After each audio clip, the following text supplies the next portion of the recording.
Welcome to Beating Cancer Daily. Beating stage 4 cancer for 30 years still takes my breath away every time I say it.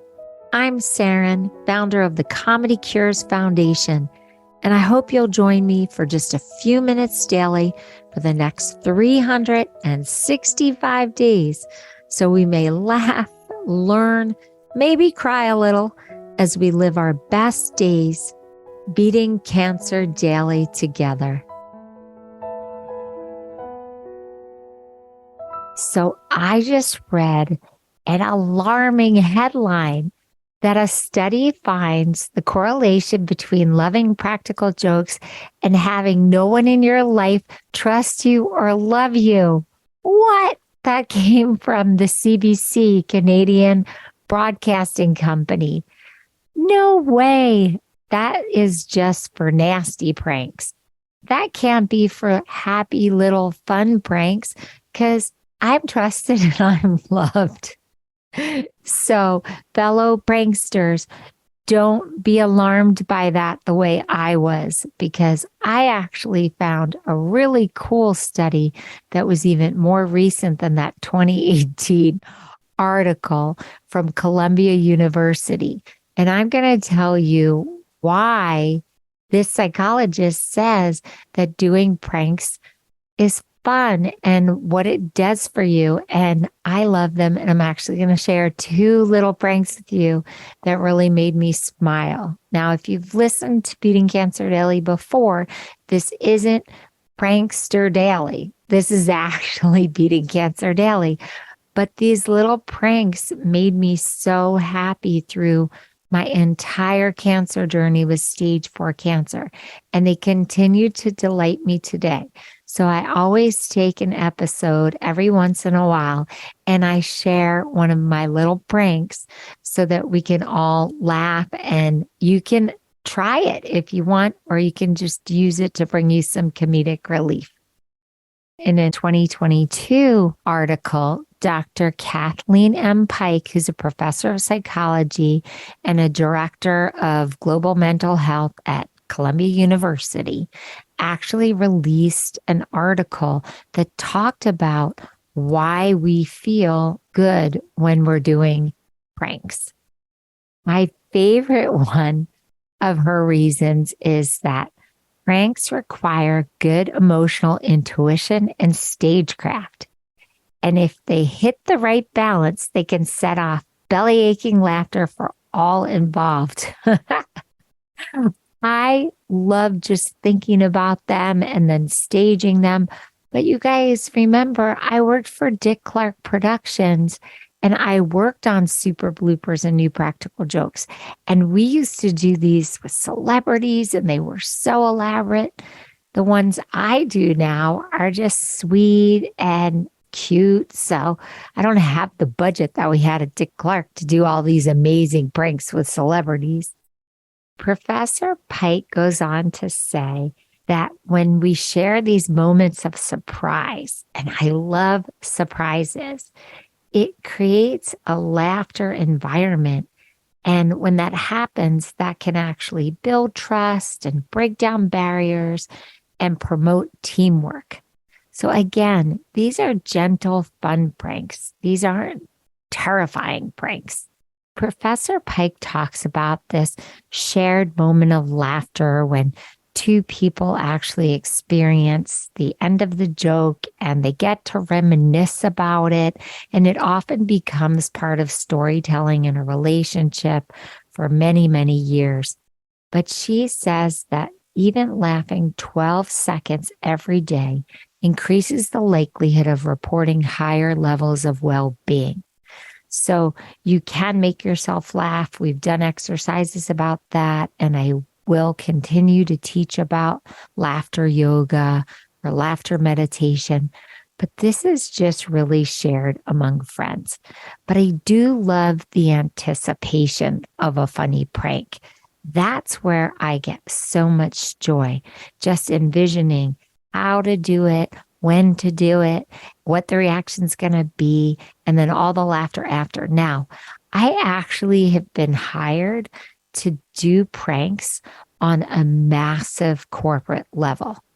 And for me, when I get to do a prank on hundreds of unsuspecting colleagues, it is so fun because they're never thinking that their employer would ever play a prank on them. So when I get to scheme up these great, funny pranks and then watch how it all unfolds and how much corporate play and creativity and unity that creates, it is exhilarating for me. Absolutely exhilarating. I find that when a joke is really well played, the person that it's done to or the group of people that it's done to have a lot of respect for the planning, the imagination, the effort, and sometimes the cost that goes into really staging something where you catch people by surprise. And I have just had the best time doing this. Of course, we are not talking about pranks that are hurtful or painful or go horribly wrong. The stakes aren't that high in the ones that I'm doing. They're just playful and creative. So here's two little baby ones that you can do. So the first small joke is that you get a rock, at least the size of your hand, and then you write on it in very vibrant colors, "Turn me over." That's on one side, "Turn me over." And then on the opposite side, you write, "You just took orders from a rock." Make sure you paint it very vibrantly so it catches people's attention. That practical joke came from Reader's Digest. I didn't invent that one. And the other practical joke I wanted to share with you is very common. It's all over the internet. You take someone that has a lot of photographs, either on their desk or at their home, and you replace the photographs with a picture of yourself or of a sports star, an influencer, a person they have a crush on, or a celebrity, or an incredibly talented creative person, but you just do it for every single photograph in every size. Now, don't disturb their original picture because you don't want to lose it or damage it. You just put yours on top of it. It will have a really funny shock value when they see that. So I hope you've enjoyed those two. They're very simple ones.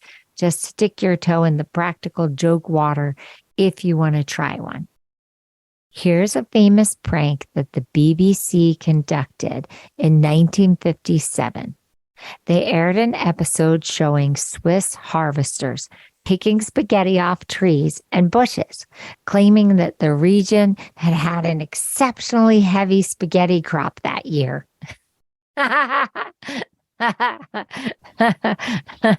It's kind of funny that they did it in Switzerland and not in Italy. I would have thought Italy, even though I know pasta originally came from Asia, but it would be very funny, in my opinion, to have done that in Italy. They happened to pick Switzerland. But regardless, it's such a funny visual and it's such a funny concept that spaghetti would grow on trees and bushes. Anyway, I hope you think about some kind but funny pranks that you can do on your loved ones. And if you think of any, you can send them to me at the Comedy Cures Foundation because I love to hear about it. Some people will do a prank and have somebody hiding with their cell phone so that they can actually record it and then they can watch it back and laugh. It's funny with or without recording it. Anyway, I would love to know what you're cooking up. Share it with me. Go to the Comedy Cures Foundation and hit the record button or the write us button or the contact button and let me know what you're plotting and or how it went.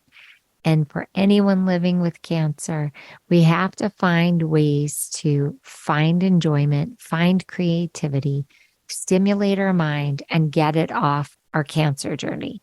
So for me, pranks have been an incredible way to think of anything else but cancer. Have a blessed day. I'll see you tomorrow. I hope you guys know this, but Beating Cancer Daily is a listener and donor-supported podcast and community.